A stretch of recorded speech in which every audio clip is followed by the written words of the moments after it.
வசனம் மழை போல் பெய்திறங்கும், சத்தியம் மலர் போல் இதழ் விரியும். சத்தியம் சத்தியமே, சத்தியம் சத்தியமே, சத்தியம் சத்தியமே, சத்தியம் சத்தியமே. இந்த சத்தியம் சத்தியமே நிகழ்ச்சியை பார்த்து கொண்டிருக்கக்கூடிய நேயர்களாகிய உங்களுக்கு இயேசு கிறிஸ்துவின் நாமத்திலே அன்பின் வாழ்த்துதல்களை நாங்கள் தெரிவித்துக் கொள்கிறோம். நாம் வாழக்கூடிய இந்த உலகத்திலே மாற்றம் ஒன்றே மாறாததாக காணப்படுகிறது. நாம் காணக்கூடிய உலகத்திலே எல்லாம் மாறிக்கொண்டிருக்கிறதை நாம் பார்க்க முடியும். கால சூழ்நிலைகள் மாறிக்கொண்டிருக்கிறது. தேசங்களுக்கு இடையிலே இருக்கக்கூடிய உறவுகள் மாறிக்கொண்டிருக்கிறது. நாம் வீட்டை விட்டு வெளியே வருவோமானால் எங்கும் நாம் காண முடியும்.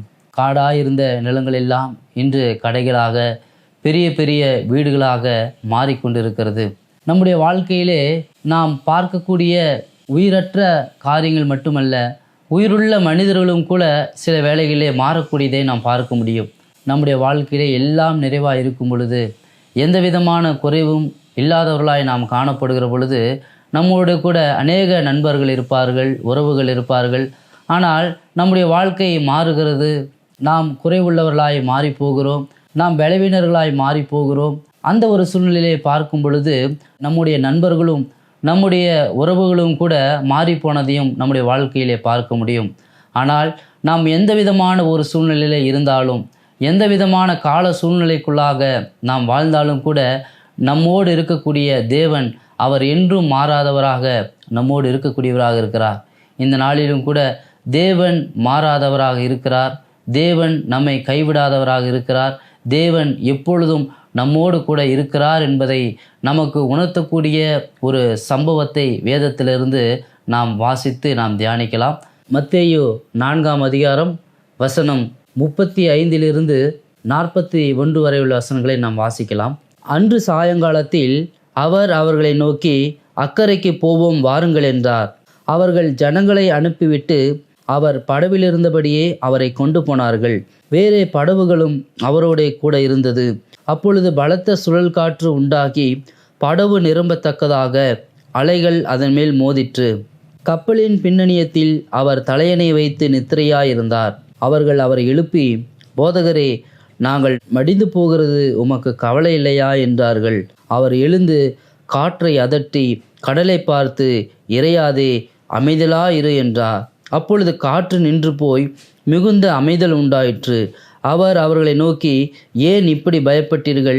ஏன் உங்களுக்கு விசுவாசம் இல்லாமல் போயிற்று என்றார்.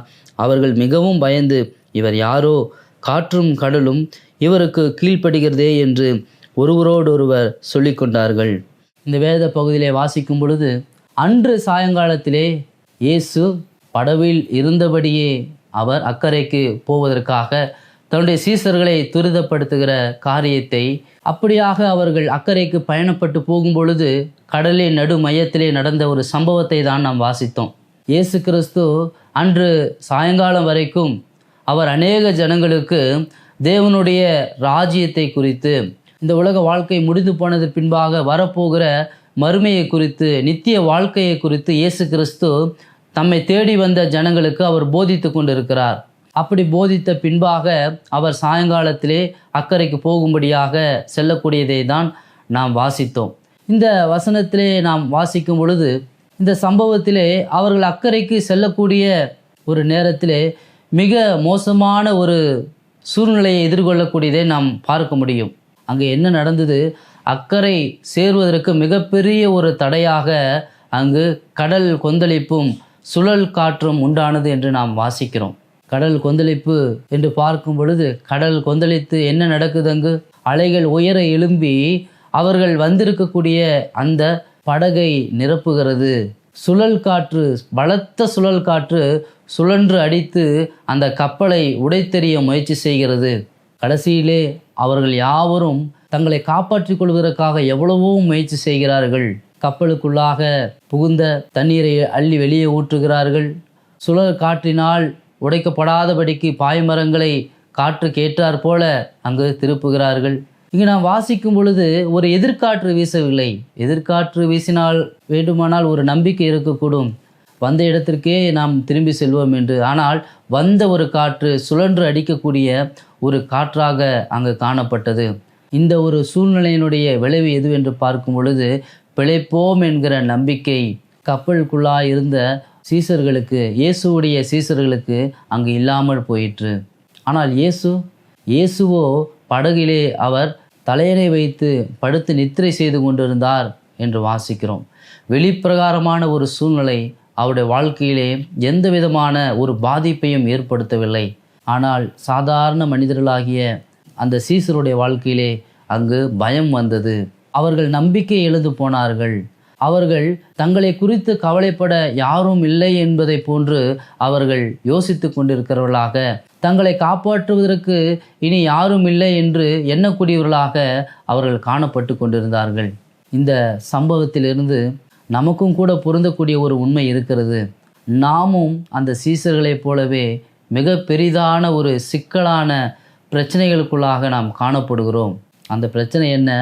எப்படியாக அவர்கள் படவிலே பயணித்து கொண்டிருந்தார்களோ அதுபோல நம்முடைய வாழ்க்கையானது பாவம் என்ற கடலிலே அது பயணித்து கொண்டிருக்கிறதாக, பாவத்தினுடைய அதிகாரமாக இருக்கிற அந்த சுழல் காற்றிலே சிக்கிக்கொண்டு அலைமோதக்கூடியதாக காணப்படக்கூடியதாக இருக்கிறது. அன்பான சகோதர சகோதரிகளே, இந்த மோசமான சூழ்நிலைக்கு விலக்கானவர்கள் யாரும் இல்லை. ஏனென்றால் நாம் எல்லாருமே பாவம் என்னும் கடலிலே பயணித்து கொண்டிருக்கிறவர்களாய் காணப்படுகிறோம். அப்படியானால் நாம் எல்லாருமே பாவம் செய்திருக்கக்கூடிய மக்களாக இருக்கிறோம். தேவனுடைய வார்த்தை சொல்லுகிறது, எல்லாரும் பாவம் செய்தார்கள் என்று சொல்லி. நீதிமான் இல்லை, உணர்வுள்ளவன் இல்லை, தேவனை தேடுகிறவன் இல்லை, எல்லாரும் வழிதப்பி ஏகமாய் கெட்டு போனார்கள். எல்லாருடைய வாழ்க்கையும் அது பாவம் என்ற கடலுக்குள்ளாய் பயணித்து கொண்டிருக்கக்கூடியதாக இருக்கிறது. அக்கறையாகிய பரலோகத்திற்கு போவதற்கு இது மிகப்பெரிய ஒரு பிரச்சனையை கொண்டு வரக்கூடியதாக இருக்கிறது. நம்முடைய வாழ்க்கையிலே நாம் எவ்வளவோ தவறுகளை செய்திருக்கிறோம் அல்லவா? நாம் பாவம் செய்திருக்கிறோம் என்பதை உணர்த்துவதற்கு நம்முடைய மனசாட்சியை விட சிறந்த ஒரு நபர் யாராக இருக்க முடியும்? நாம் செய்யக்கூடிய அநேக தவறுகளை மற்றவர்கள் அறியாதவர்களாக இருக்கக்கூடும். ஆனால் நாம் நம்முடைய மனசாட்சி அறிந்து அதை நமக்கு உணர்த்துகிறது அல்லவா? நாம் எல்லாரும் தேவனுடைய பார்வையிலே நாம் பாவிகளாக இருக்கிறோம். நம்முடைய மனசாட்சி, தேவன் கொடுத்த மனசாட்சி நாம் பாவிகள் என்பதை உறுதிப்படுத்தக்கூடியதாக இருக்கிறது. நாம் பாவத்திலே வாழ்வதினால் நம்முடைய வாழ்க்கையிலே பயமானது காணப்படுகிறது. எந்த பயம்? மரணத்தை குறித்ததான பயம். இயேசுவுக்கு மரணத்தை குறித்ததான பயம் இல்லை. அவரும் அந்த கப்பலிலே இருந்தார். ஆனால் மரணத்தை குறித்ததான பயம் அவருக்கு இல்லை. ஏனென்றால் அவர் எந்த பாவமும் செய்யாத ஒரு நபராக இருக்கிறார். ஆனால் இவர்களோ மரணத்தை குறித்து பயப்படக்கூடியவர்களாக இருந்தார்கள். மரணத்தை குறித்து எந்த மனிதன் பயப்படுகிறானோ அவன் மிக உறுதியான, மிக நிச்சயமான ஒரு பாவியாக அவன் காணப்படுகிறான். எந்த மனிதனுடைய வாழ்க்கையிலே பயம் இருக்கிறதோ அவர்கள் பாவிகளாக இருக்கிறார்கள். நம்முடைய வாழ்க்கையிலே நாம் எத்தனை முறை நாம் பயந்தவர்களாய் காணப்படுகிறோம்? என்னுடைய வாழ்க்கையில் வரப்போகிற பிரச்சனை அது எந்தவித பாதிப்பை எனக்கு ஏற்படுத்தும்? அது என்னுடைய சந்தோஷத்தை கெடுத்து விடுமோ? என்னுடைய நிம்மதியை கெடுத்து விடுமோ? என்னுடைய வாழ்க்கையில் மிகப்பெரியதான ஒரு பாதிப்பை, அழிவை ஏற்படுத்தி விடுமோ என்று நாம் எத்தனை முறை பயப்படக்கூடியவர்களாக காணப்படுகிறோம். பயம் பாவம் அல்ல, நாம் பாவிகள் என்பதற்கான ஒரு அடையாளமாக பயமானது காணப்படுகிறது. ஆனால் மீண்டுமாக நாம் வாசிக்கும் பொழுது அங்கு சீசர்கள் என்ன செய்கிறார்கள்? அங்கு இயேசுவை எழுப்புகிறார்கள். இயேசு எழுந்த பின்பாக அவர் என்ன செய்கிறார்? அவருடைய மரண பயத்துக்கு காரணமான அந்த கடல் கொந்தளிப்பையும் அந்த சுழல் காற்றையும் அவர் தமது வார்த்தையினால் அதற்றி அவர்களை காப்பாற்றுகிற ஒரு காரியத்தை நாம் வாசிக்க முடியும். நாம் வாசித்தோம். இந்த நாளிலும் கூட நாம் பாவம் செய்தவர்களாக இருக்கிறோம். பாவம் என்ற அந்த சுழல் காற்று நம்மை அழிக்க பிரயாசப்பட்டு கொண்டிருக்கிறது. அதிலிருந்து நம்மை நாமே தப்பிவித்து கொள்ள முடியாது. சீசர்கள் எவ்வளவோ போராடி இருப்பார்கள் தங்களை காப்பாற்றிக் கொள்வதற்கு. ஆனால் அவர்களால் முடியவில்லை. உண்மை எதுவென்று பார்க்கும் பொழுது இயேசுவை எழுப்பாமல் அவர்கள் மட்டுமே போராடி கொண்டிருப்பார்களானால் அவருடைய முடிவு அது பரிதாபகரமான முடிவாக கூட அது மாறி இருக்கக்கூடும். இந்த நாளிலும் கூட நம்முடைய பாவத்திலிருந்து, பாவத்தின் தண்டனையாகிய இந்த உலகத்திலே நம்பிக்கையின்மை, சோர்வு, தனிமை, இந்த ஒரு பாவத்தின் விளைவுகளை அனுபவித்து கொண்டிருக்கக்கூடிய நம்முடைய வாழ்க்கையிலே தேவன் அவர் அதை மாற்றுவதற்கு விரும்பக்கூடியவராக இருக்கிறார். தேவனால் மட்டுமே அதை மாற்ற முடியும். எந்த மனிதர்களால் மாற்ற முடியாது. அவர்கள் ஒருவரை ஒருவர் காப்பாற்ற இயலாதவர்களாக இருந்தார்கள். தங்களை தாங்களே காப்பாற்றிக் கொள்ள இயலாதவர்களாக இருந்தார்கள். இன்றும் பாவத்தின் விளைவாக இருக்கக்கூடிய சோர்விலிருந்து, கவலையிலிருந்து, நம்பிக்கையின்மையிலிருந்து நம்மை நாமே விடுவிக்க இயலாதவர்களாக இருக்கிறோம். நம்ம எந்த ஒரு மனிதனாலும் விடுவிக்க முடியாது. ஒருவேளை அவர்கள் விடுதலை கொடுப்பதாக வாக்கு கொடுத்து விடுதலை கொடுத்தாலும் கூட அது ஒரு முடிவில்லாத விடுதலையாய் காணப்படாது. அது ஒரு தற்காலிகமான தீர்வாகத்தான் அங்கு காணப்படும். ஆனால் தேவன் கொடுக்கக்கூடிய ஒரு தீர்வோ அது மாறாத ஒரு தீர்வாக இருக்கிறது. பாவத்தின் விளைவுகளிலிருந்து தேவன் நம்மை காப்பாற்றக்கூடியவராக இருக்கிறார். பாவத்தின் தண்டனையாகிய நரகத்திலிருந்து தேவனாகிய இயேசு கிறிஸ்து நம்மை காப்பாற்றக்கூடியவராக இருக்கிறார். அன்று அவர் எழுந்து காற்றையும் கடலையும் அதற்றி அதனுடைய ஆபத்துகளிலிருந்து சீசர்களை காப்பாற்றினார். ஆனால் பாவத்திலிருந்து நம்மை காப்பாற்றுவதற்காகவோ அவர் என்ன செய்தார் தெரியுமா? 2000 வருஷத்துக்கு முன்பாக பிறந்த அந்த இயேசு கிறிஸ்து, காற்றையும் கடலையும் அதட்டின அந்த இயேசு கிறிஸ்து நம்முடைய பாவத்திலிருந்து நம்மை காப்பாற்றுவதற்காக, பாவத்தினுடைய விளைவுகளாக இருக்கக்கூடிய நம்பிக்கையின்மை, சோர்வு, பயம், கவலை இவைகள் எல்லாவற்றிலும் இருந்து நம்மை காப்பாற்றுவதற்காக தமது பரிசுத்தமான இரத்தத்தை பாவிகளான நம் ஒவ்வொருவருக்காகவும் சிலுவையிலே அவர் சிந்த கொடுத்து, அவர் மரித்து அடக்கம் பண்ணப்பட்டு உயிர்த்தெழுந்தார். அவருடைய இரத்தம் சிந்துதலினாலே பாவத்திலிருந்தும் பாவத்தின் விளைவுகளாகிய இந்த குறுகிய கால விளைவுகளிலிருந்தும் நித்திய கால விளைவுகளாகிய தேவனை விட்டு என்றென்றும் பிரிந்திருக்கக்கூடிய நரக வாழ்க்கையிலிருந்தும் ஆண்டவர் நம்மை காப்பாற்றியிருக்கக்கூடியவராக இருக்கிறார். அதற்காக நாம் என்ன செய்ய வேண்டும்? இயேசுவை அவர்கள் எழுப்பினது போல நாம் நம்முடைய வாழ்க்கையில இயேசுவை நாம் கூப்பிட வேண்டியவர்களாக இருக்கிறோம்.